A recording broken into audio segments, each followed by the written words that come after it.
Welcome to the Excellence at Work podcast, where we explore the strategies and best practices that drive business success. I'm Rachel Cook, COO of Brandon Hall Group and the host of our podcast, along with members of our executive team.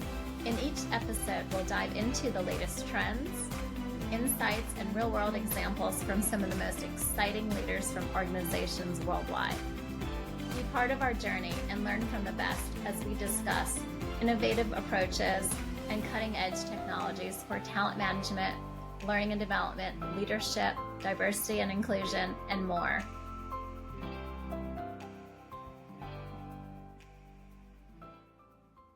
Hi, everyone. This is Michael Rochelle, Chief Strategy Officer and Principal Analyst here at the Brandon Hall Group. I'm very excited to join you again in another Excellence at Work podcast. And I have two of my favorite guests on, Sarah and Lisa from BTS. And I'm going to have them both introduce themselves. Thank you, Michael. I can start. So I'm a partner emeritus at BTS, and I specialize in C-level development and succession. And hello, good to be here. Lisa Sprinkle. I head up succession planning for BTS and also focus on executive and team performance. Powerhouses. So I'm sure this is going to be pretty exciting to go through. And let's just kind of kick off what we're covering here today. We're going to be talking about leading for what's next, the future-ready executive, which just is a super catchy term, isn't it? But it's tricky, future-ready. You know, we see with our research that probably 15 or 20% of leaders now think that they're only barely ready for what they have, never mind for what's coming. And then you see AI and all these other things. So I think our theme, if we all agree, is going to be how the future-ready executive framework defines the next era of executive leadership. And I know you'll be sharing that during the podcast and kind of referring to it. I got a chance to review it before the podcast. There's some really important, really insightful things that are in there that I think will bring some impact. I love the behaviors piece, which is a super cool piece of that, because we have to kind of get people into how to go through that norming and how we need to do the how better rather than focusing on the what. So I love that. But Sarah, I'm going to start out with you, and we're going to kind of set the stage. And that's back to that, why the future needs new leaders. So let's talk about why now. What's so critical right now to rethink what it means to be an executive leader? Yeah. Okay, great. I think the short answer on why now, it starts with our clients, because whenever Lisa and I are engaged in conversations around executive development or succession planning, the number one question that keeps getting asked is, can you help us see the future? So clients look to us to make sense of questions like, what is the future of executive leadership? Which sounds like a really big question, because we work with companies across sectors and geographies, from C-level team to frontline talent. And we like to share the insights we get from that access and that breadth. But this question around the future of leadership has become more urgent because, as we all know, the world of business is changing at a confounding pace, with AI's disruption of business models and org structures, shifts, the political environment, which is impacting global trade and finance. And all of this is creating this interconnected systemic change for companies. So traditional models of leadership, traditional ways of thinking about leadership aren't really sufficient anymore. There's still a lot there that matters, but there needs to be a different conversation. So we went out and scanned the marketplace and the research and to see what is out there. And there's a lot coming out about AI's disruption of business. Very little attention is focused on the implications for equipping leaders for the future as they help their organizations navigate and win in this new world. So we saw an opportunity to provide a research-backed perspective that helps our client partners anticipate, navigate, and shape rather than be reactive to it. So how do we do that? I mean, I can describe our approach, and then Lisa can give you a glimpse into the findings, what we really uncovered there. I love that, because the underpinning of the data and the trends for the framework, I think, would be helpful. But before you make that transition, there was something that we were talking about in a talk track that we were going through. It's that it's a very powerful statement I want you to comment on. Is leadership transformation is urgent. So first time I've ever heard that. So how do you take something transformational and assign urgency And it has everything to do with changing the behaviors of our leaders. Like that's an action packed statement. Yeah. And it gets to a very practical, tangible series of shifts. And that's because it has to happen across the organization at scale in interactions and ways of working. And that's the only thing that's going to enable the speed at which transformation is needing to happen right now. But it starts with understanding what it is before we even approach, how to do it. And we needed to step back and understand that, look, there's already step changes that happen when you get into C-level leadership. So what's different? And the thing that we keep pushing ourselves on is there actually something different about what we're talking in the future? Is it just an amplification of these practices that we know work or are meaningful? So that was the push that we had in this research to distinguish what was core and what was really a transformation, what was going to be needed as a shift in mindsets, capabilities, observable behaviors. So that's what we tried to tackle. We went through many iterations of this because, as Sarah said, realized, yeah, this is great, but it's not new. It's not different. It's Mm, baseline. It's what people have already been doing. And we're being asked of, well, how do we make a shift? What do yeah, we need to shift? So it was challenging for us too, because a lot of the things were like, no, we don't want to lose that. Like that's important. And we're Right. not losing it, but we're saying it's this and. Right. So take me through that, Lisa. So let's get into it. Let's just break it down. So we got mindsets going, we got behavioral shifts going, we have all this stuff going, but I just have to put it out there. There's a lot of frameworks out there right now. People are really trying to scrub it, not to compete with one another, but trying to figure out what's the holy grail of leadership at this point with all these things that we're talking about. What makes this framework different than other frameworks? Well, and that's a great question because we at BTS, we kind of went around with this as well of what can we provide that's different, or we've always had the mindset that we can't build a static model that doesn't work for our clients, that we need to partner with our clients. We bring insights, we bring experience, we bring research. We also meet our client where we are. Authorship as ownership is one of our first values of it's a spirit of partnership.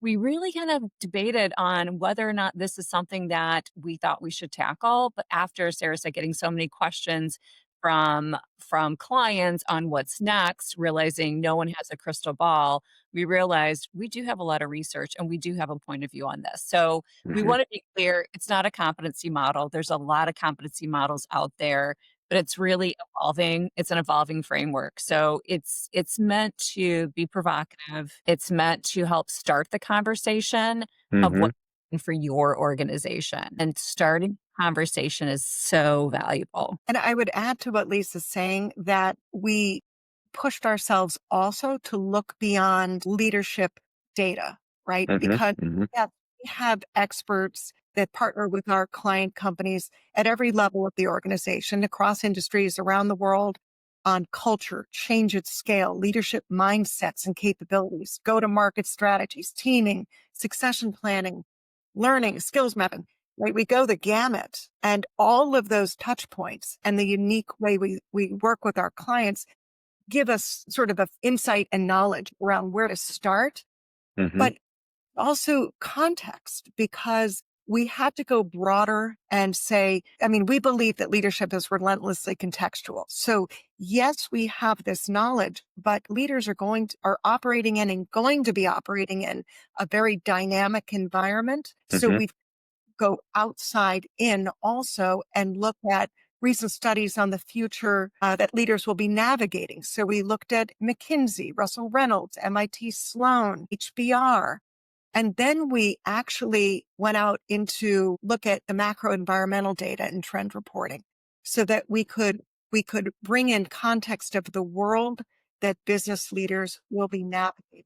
And that means we went to the World Economic Forum, Conference Board, and we tried to bring in a true cross-sector context on what are they now going to be leading through into the future. All of that then was synthesized and into what we're calling next practices for executives that we organized into this framework that Lisa's going to do a deeper dive on. Yeah, I think looking at that external data was really important too. And Hmm. internally, ETS, we brought in experts from all different areas like change, culture, executive leadership. So assessment, looking at all those, had IO Psychs taking a look at it as well. So had a lot of robust data, and you can imagine a lot of interesting dialogue about it. So I know the audience is probably thinking this. Can you share like what are some of the biggest or top of mind shifts, some of the froms to the twos that you could share with us? Yeah, so we actually landed on 5 main shifts around planning, around growth, around frontline ownership, around volatility, and around managing people. And so I can go a little bit deeper, Sarah and I can go a little bit deeper on what those look like.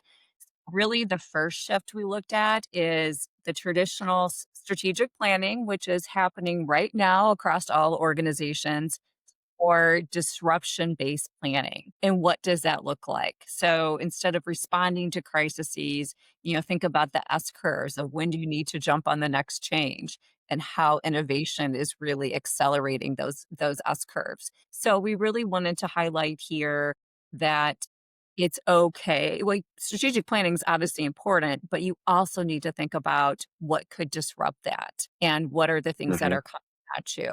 But the other thing we had a lot of conversations about is when you do that, what does that mean for communication and alignment across the organization? So being really clear about, where are we going? What are we doing? But also the why and the how. And if you need to pivot, being clear on why you need to pivot. So that communication part, when you talk to Michael about behaviors, that whole alignment and communication becomes so important when you're talking about strategic planning moving to more disruption based planning, because there's a lot more alignment that needs to happen. And to add to that, whereas many companies historically do annual planning to set up their budgets for the coming year, what we're seeing in this shift is that not only do you have to use sort of that future back thinking to constantly use disruption based thinking, what could disrupt this, is to do it in a more iterative and integrated way with the business. So instead of making it sort of a seasonal activity, it Hmm. needs to in shorter cycles with more frequency.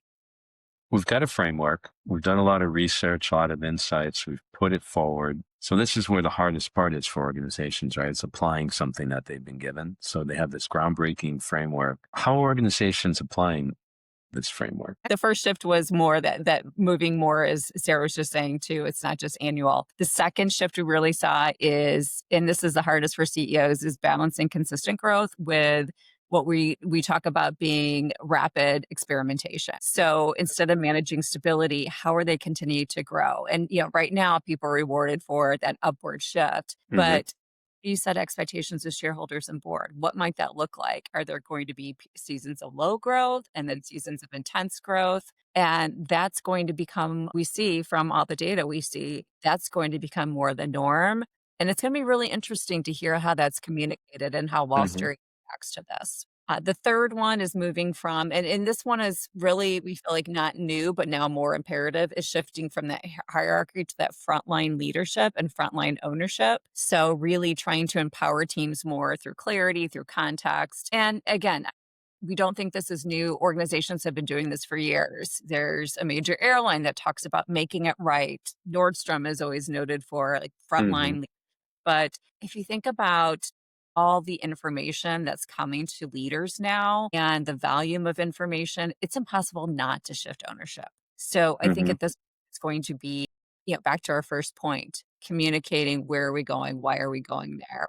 What are the priorities? So really not just talking the talk, but walking the walk of frontline ownership. The fourth one we see is really reframing from trying to reduce risk to seeing what are the opportunities and volatility. So the future back thinking, the risk storming, the always looking for emerging signals, making bold bets. So always looking for those new opportunities and thinking of risk as opportunity. So that's definitely a mindset shift, but also a behavior shift. And what are you rewarding? And then the fifth one we see is managing from people leadership to managing people and AI. And Hmm. so build? How do you train? How do you leverage and optimize AI? Managing performance through that. And recently in the news, we've seen several organizations combine their chief people officer with their chief innovation officer or chief technology officer. And that's certainly a change where they're moving it to under the CPO because they realize you're managing people and AI. And, can you imagine that just a few years ago, that would not have happened. So that's a shift we're seeing as well. Sarah, any thoughts? No, I think all of this represents sort of letting go. I was Mm-hmm. listening to CEO podcast a couple of days ago with a client, and he talked a lot about how you, as a CEO, set up a culture that gives permission to folks from frontline leadership up Mm-hmm. to let to make sure that they're not continuing to play the same playbook and same story in their head about what good or what great can look like, and Mm-hmm. give them and to take risk in a different way.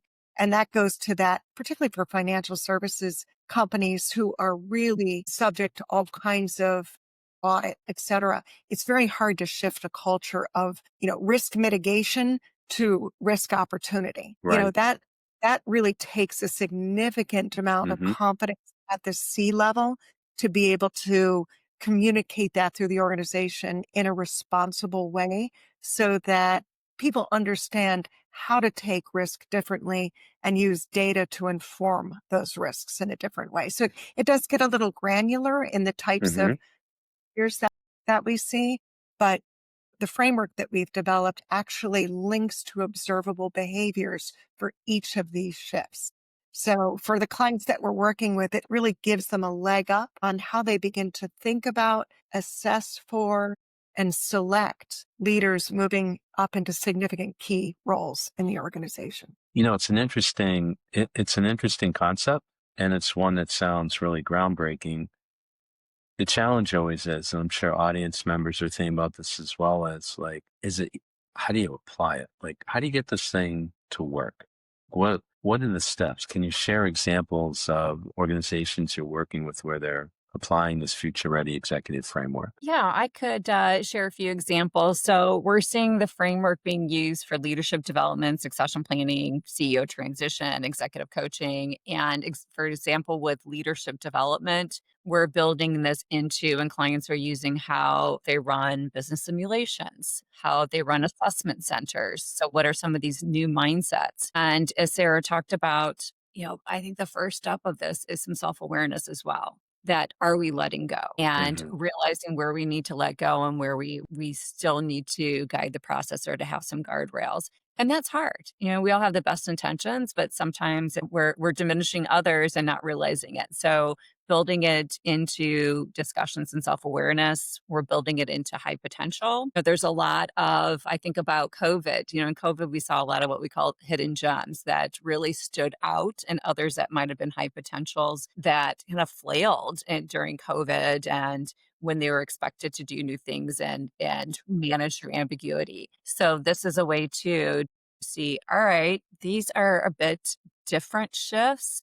And might there Mm-hmm. be in the organization that have these mindsets that can really be some of the leaders at other levels, not just at the executive level. That's one way that we're applying it. Succession planning is one of the key ways as well. So recently, Sarah and I had a whiteboarding session with a client, and we are using this model to really help shape how the chief people officer and the CEO could align on what this looks like in the future. So they needed to look 3 to 5 years out. And this really pushes you out from the person who's currently in the role to what the organization needs in the future, and also gave some confidence to them as well to present this to their board and to bring this to their board as well. And one of my favorite ways that we're using this is in executive coaching. So the framework is really used to expand that client conversation, to provoke some new thinking, and to really challenge the executive of, all right, what are you doing in these areas? Or what are some behaviors that we can start to integrate and that you can start to lead with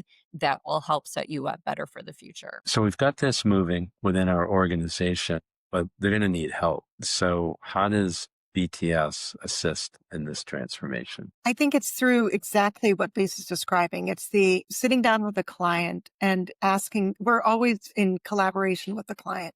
So we're really asking them, what problem are you trying to solve? Start with that and understand specifically, are you trying to get an entire cohort of folks shifted into a mindset of experimentation? Are you trying to are you culture?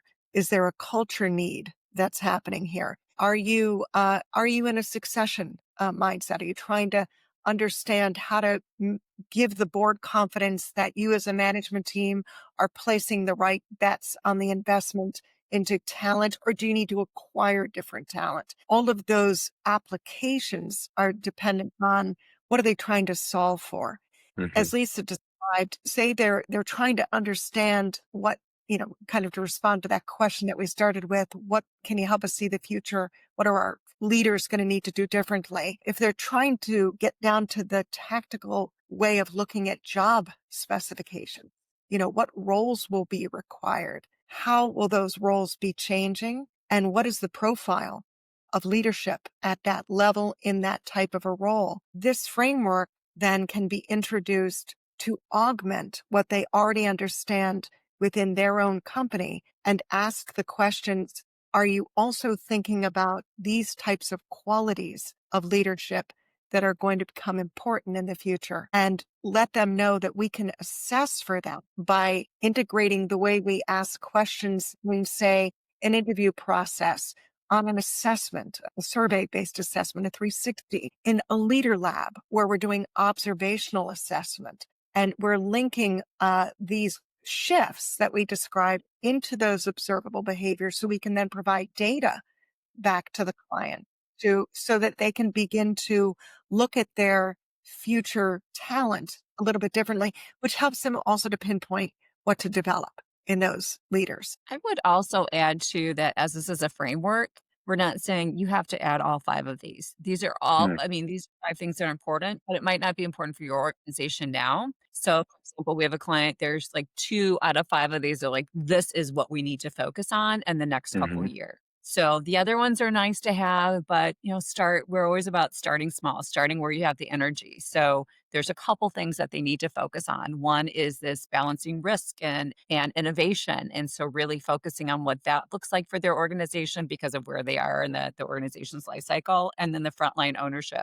So those are the 2 that they really focusing on, and that we're really helping them build out what are the behaviors for your organization? How do you actually accomplish this? Yeah, I love that because with frameworks, even with the frameworks that we work with as well, so everyone is like, that's not us. We're unique. We're different. You can take 2 companies from even the same industry, same part of the world. That whole contextualizing and giving people, okay, we understand. So maybe you start here. There's the how and the where answer, and you try this, and they're always very anxious about the time, resource constraints, budget constraints, all these constraints.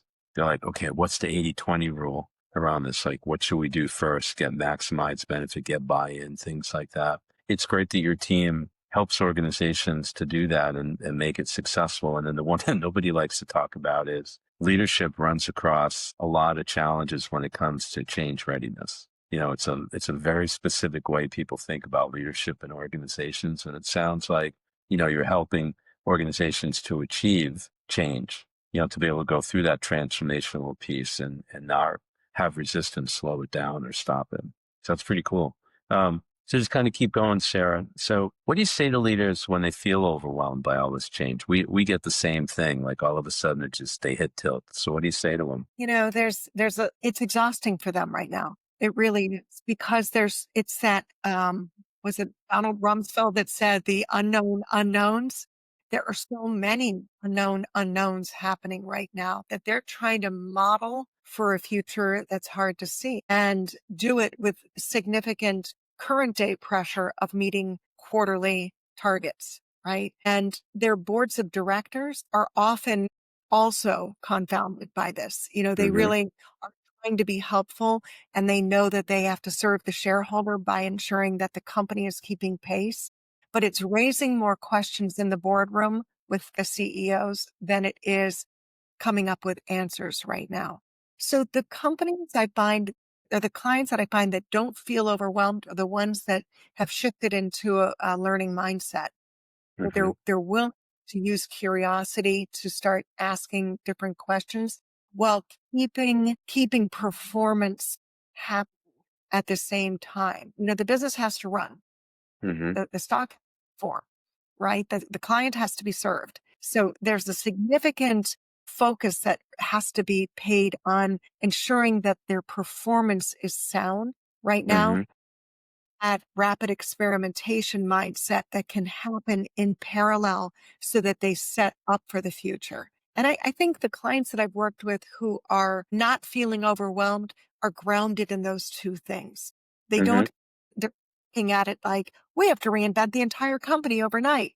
That's overwhelming. But taking kind of incremental 3 horizon steps to shifts are working for most clients. And a lot of people also ask us, well, with the introduction of agentic talent, AI-based talent, Mm-hmm. what executives need, how are you going to handle that? Or what's that quality that we'll need in that executive leadership role? What's changing there? And I think the context to that answer, I do have an answer, but I think the context of that answer is that when I talk to board members, particularly about what they need from their CEOs and C-level leadership, you always get common themes still today around making bold moves, using data-driven decisions, acquiring and leveraging key talent effectively.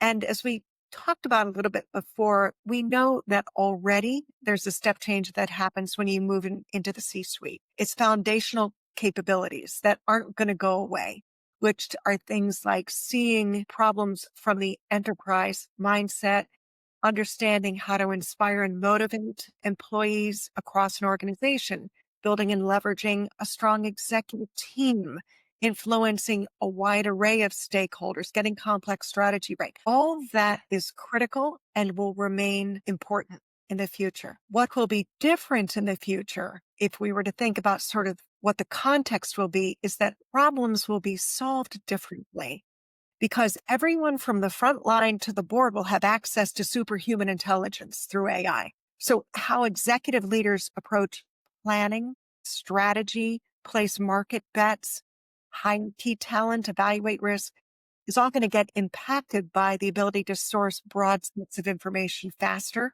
and solve cross-functional problems across their organizations using AI agents instead of human talent. So cycle times are going to be reduced, et cetera. But this amount of change, I think, can feel overwhelming, but exciting. It also sets up a paradox because while AI extends our access to PhD level intelligence, the qualities like discernment, ability to weigh context, values, consequence, in other words, to use judgment becomes an essential quality of leadership. So leaders of the future are going to need to call on sort of interdisciplinary thinking rather than deep expertise. And I think that has implications for talent folks and how they look at the development of executive leaders for the future. Okay, so now I'm going to put you on the spot. So pick one. What's the one most important human element that you just brought up that people need to know about for leadership in the new era? Judgment. Judgment. And I would add curiosity if we could add a second one. Sure, why not? And humility if we could add a third one. Well, since you brought up the three, is there an order or are they all equally important? From my perspective, I think judgment requires humility, curiosity, courage, empathy, the ability to listen to voices beyond a narrow set of maybe direct reports so that you better understand problems and opportunities with a learning mindset, but with the confidence to move quickly. I think those sort of are the underpinnings of using good judgment. So I'll go back to judgment as the first one. Lisa, what do you think? So I think Sarah's really incorporated everything under judgment there. It's just like that's different from AI. AI can't be your judgment. So when we're combining it with AI, that's a judgment. And the reason I bring up humility and curiosity is because we find like the higher you go in the organization, the less humility and curiosity you naturally have. So this is really forcing leaders to go back to that of, I still have to be open. I don't know everything, and that's okay. I can't know everything. Well, you're bringing back that human emotional part that you can't, that it's part of us. we call it biological intelligence. We have emotional intelligence. That's what makes us different and actually makes us imperfect versus a perfect computational environment like artificial intelligence. We need that HI and AI together. Just to riff on this a little bit, if you're a leader that's in this mixed environment with now having to deal with AI and people at the same time, does judgment become a two-part piece? Because you have judgment is based on what you're seeing circumstances, but also I know this sounds crazy, but like I think about the stuff in the middle of the night is who am I delegating to? Am I delegating to an agent, a digital twin? Am I giving it to the person? Am I asking them to work together? How do I tell a person that AI is better at this because it's just, it can multiply six-figure numbers by six-figure numbers. And that seems to be another part of the judgment too. Before all of this, judgment was based on how you deal with people, but now you're dealing with having to make difficult choices between working in those two environments. So it'll be interesting to see how it all plays out. Yeah. But any thoughts on that? Well, I think it's a great point. And it's also, how does that translate into performance management? The Right. KPIs around how someone's performance is evaluated. Are they effectively using both human talent as well as AI agents to accomplish the work? And listen, I think that those considerations will have to be incorporated into performance management in the future in order to increase the speed of adoption, because it's hard. It's generational, but it's hard. I mean, the workforce that's coming, graduating and coming into the workforce is going to be much more adept, as always, in working with AI as a partner. There are those of us not coming out of college. Um, you know, this A is little all bit. new. That's incumbent then on senior executives, right? Because generationally, they have to break from the story they have in their head and what got them here and what they've known for the 30 years, 20 years that they've been working up the chain and getting into executive leadership. And that does provoke that letting go and that mindset shift, where they have to get now into a learning mindset so that they can understand deeply where AI is going to be an enabler and where humans are going to need to be involved. Right now, we know from the research that the adoption is still middling. It's kind of, there's not full adoption on AI, and a lot of companies will say they're not realizing the true benefit yet of AI. Doesn't mean it's going to go away, So we're at the early stages of understanding how to use it.